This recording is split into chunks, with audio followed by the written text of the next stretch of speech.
LEIH, returnable packaging. This may be a new one. You can just write down. LEIH refers to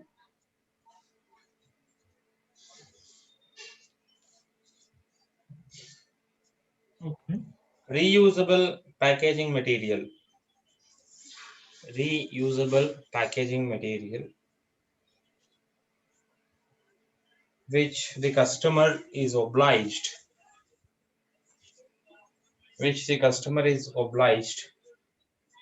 to return to the vendor.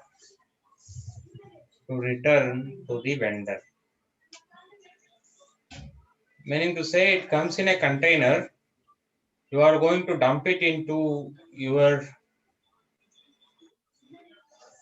store. You send it back, and it has to be carried in a container. Or you are going to send the previous container, have the new one with you.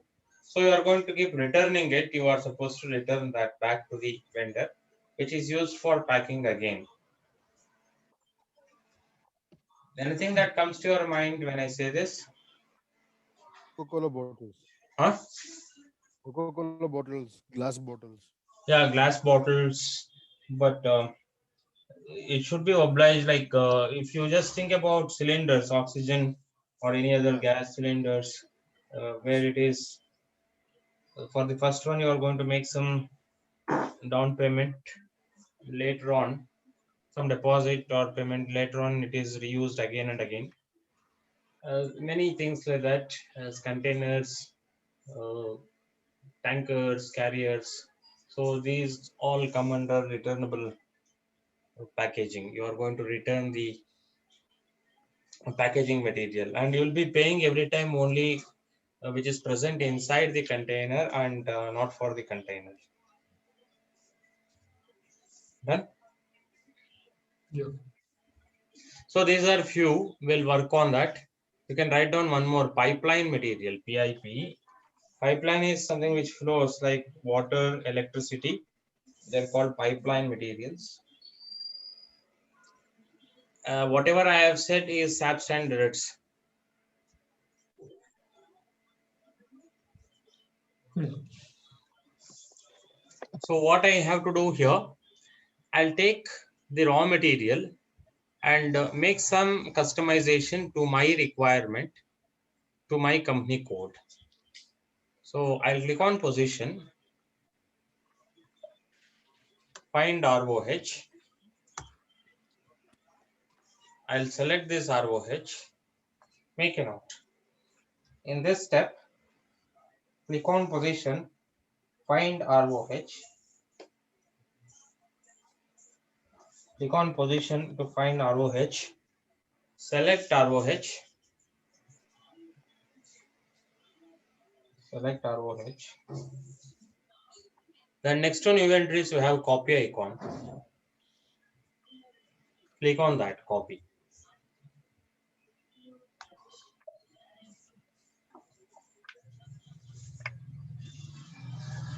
To get this screen. So for this path, you can write down OMS2 T code. It's not appearing here. Still you have T code OMS2. I would like to come with T code. For this screen, I'll just come with T code. Observe. Once we take T code, it will appear. Say OMS2 the T code. Click on position, find ROH, select, copy. Have written? Yeah. Now this ROH, this is SAP standard. I'm making a copy of it. I'll take it as PROH is already defined. ROHP is also already defined.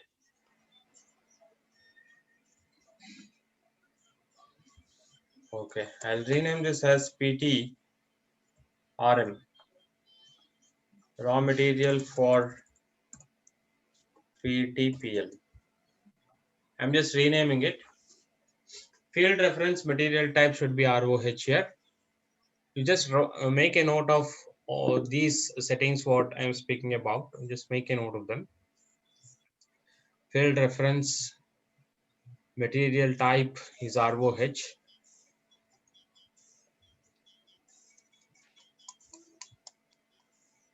There is something called external numbering, internal numbering. That is, when system generates a material, mind you, this is not material that we are defining. This is material type we are defining, and we are configuring the material type, not material. Many materials are created after this material type, PTRM. Slowly we'll do that. You can just see the reflection of all these configurations working on while creating material. Coming to this user departments, there are many user departments, as you can observe here. I'll give you the information of them. Just look at it. Basic data is general data of the material. What is the name of the material? What is its unit, and so on, to tell about that. If it is in terms of, if it is a liquid, then you can take what is the volume of that. If it is again air, you can just define in terms of volume. If it is solid material, you are going to tell in terms of kgs, tons, grams, and so on. If chemical industries, anything in particular you need to say about the chemical combination or composition of that, you can say. All that comes under basic data. What is that material? Now we have other departments starting from this.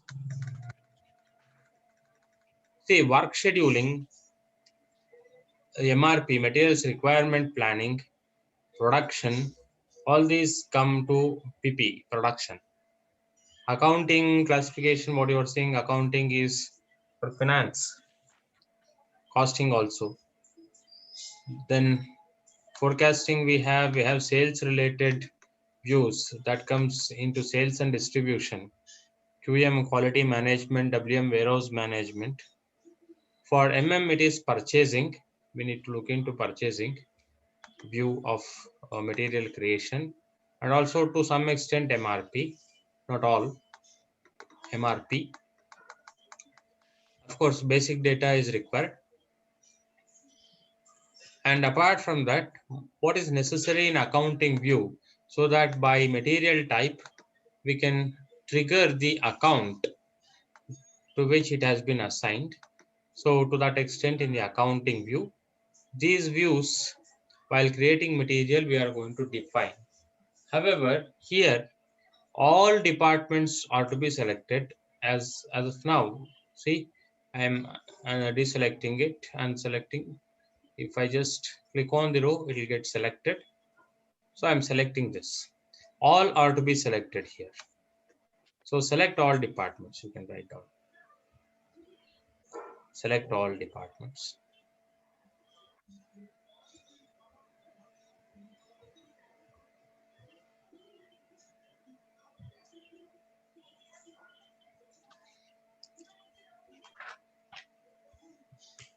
Then coming to this internal, external purchase orders. See, external means you are trying to purchase from an outside vendor, supplier. Internal purchase order means, imagine this, one company has two plants. Each plant has its own financial capacity, which purchases through its respective purchasing organization. Plant A has purchasing organization A, plant B has purchasing organization B.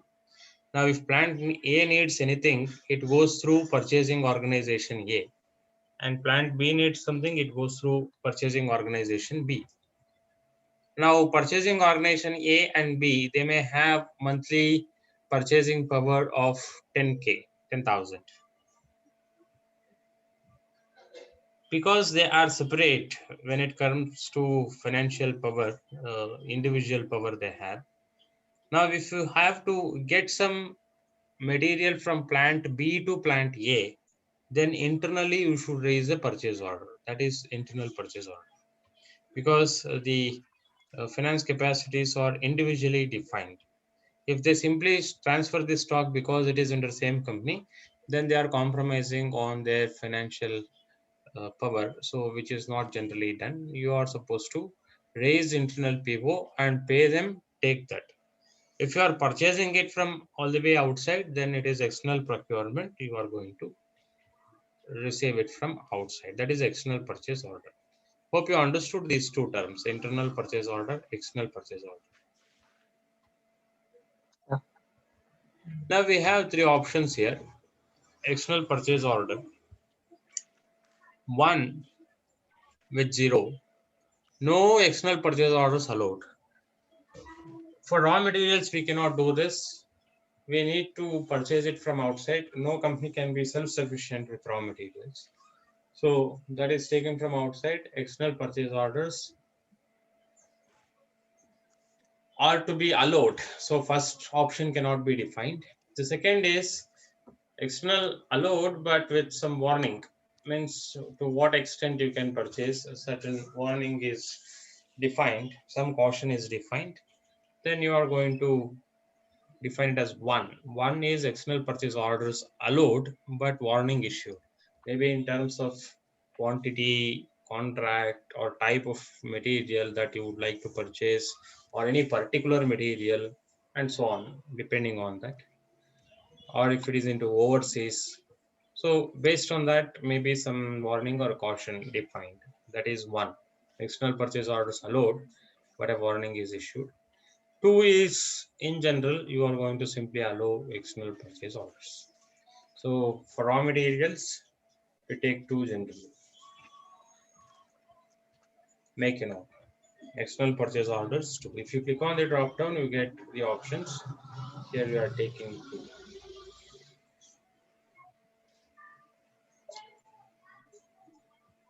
And internal purchase orders,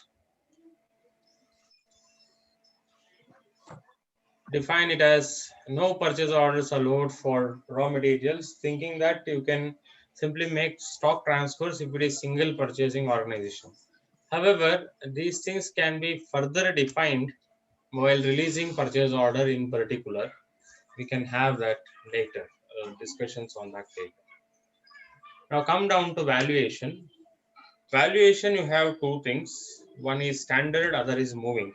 You can understand it's quite simple. Standard is which will not fluctuate very frequently, and moving average is which keeps fluctuating, which keeps changing the price. Moreover, when you try to value certain product valuation, you will look into the existing stock also, and new stock, what is that you are going to receive, and average of that will be taken. Moving average, it keeps varying. Generally for raw materials, it is taken as moving average. You can write down these two: standard price, standard price. This refers to the price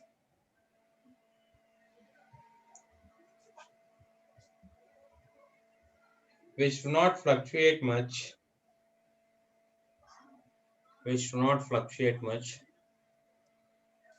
and may be pre-established.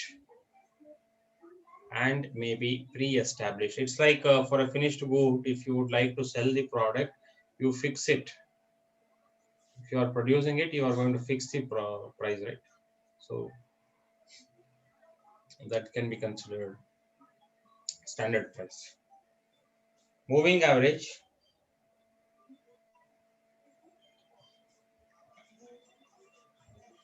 this fluctuates on regular basis.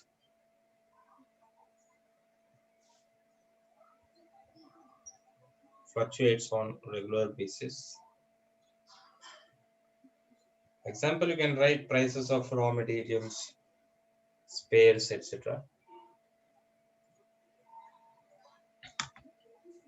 Very particularly, certain materials like oil, gold, etc. price keeps fluctuating every day.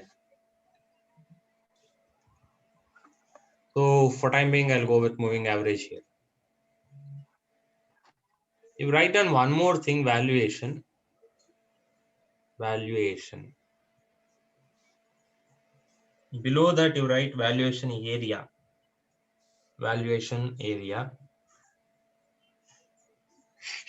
In the backdrop of the discussion what we had until now, I have a question. Think about this. A company comes out with a product.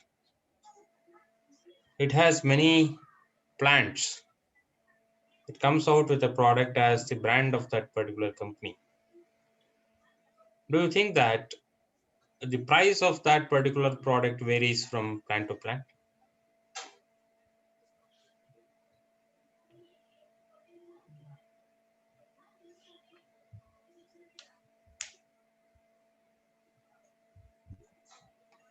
You purchase something on Amazon, Flipkart, in a particular region. Will the price tag vary from place to place? No. No. No. So that remains same, right? Yes. But if an order is placed in a plant, somebody places an order, some customer places an order in plant A, somebody else in plant B and plant C, or same customer in different plants, they place order. Do you think there are chances of price being different? Yes. Yes. Depending upon the area, Yeah, the plant. that's correct. Valuation area, write down for that. Valuation area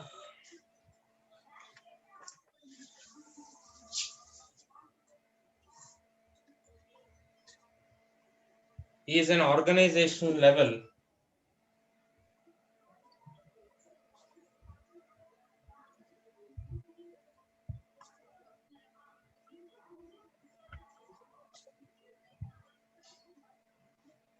Okay.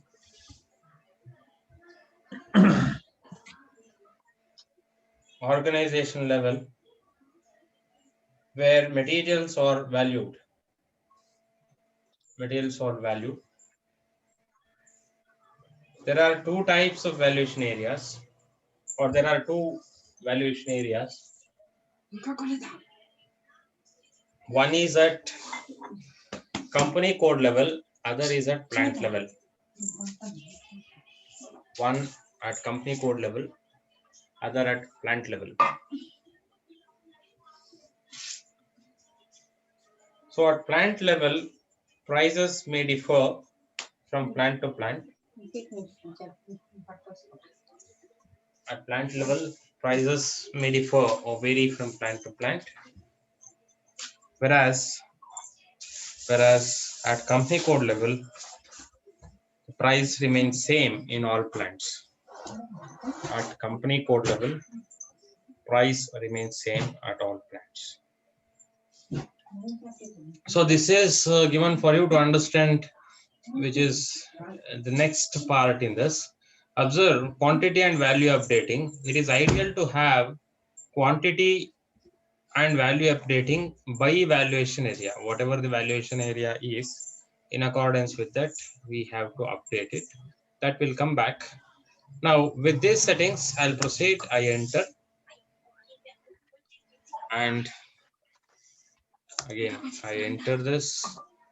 You can see quantity value updating being ticked there. I'll go back to that again. So save it. Save this. I'll come back to that again. As you can see, PTRM. I'll double click here. I can see all the settings that I have made. Now here you observe it has taken by valuation area. It should be by valuation area. This ribbon is checked by valuation area.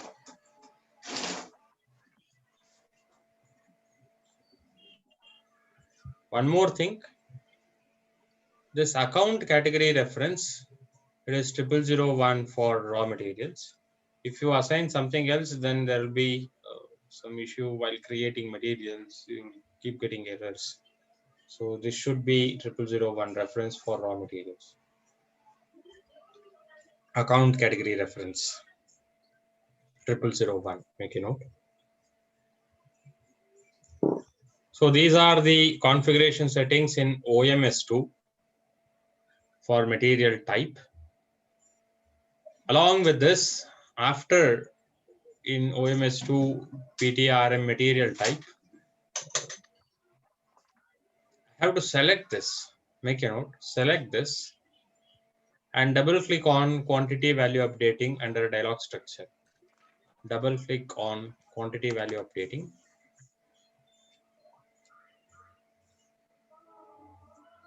Once you double click on that, you get quantity and value updating, a new window popping up. Click on position. So what's our valuation area of plant?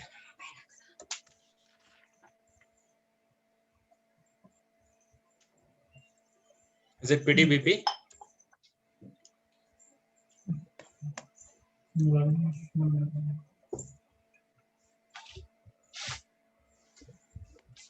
Material type PTRM. Yeah, material PTR. Yeah, observe this. Value updation, valuation area and material type for quantity value updation. I have to check these two boxes. These two.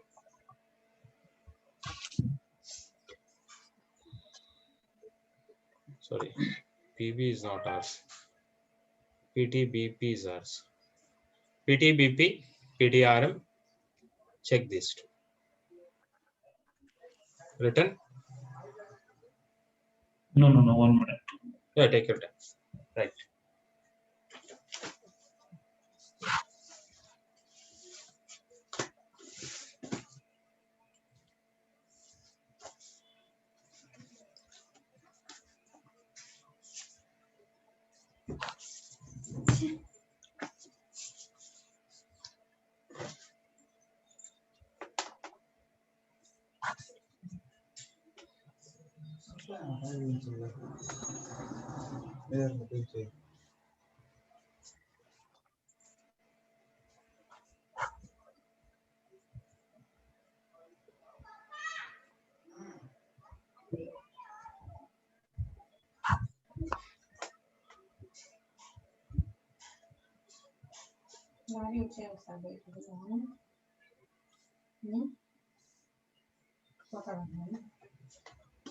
Done?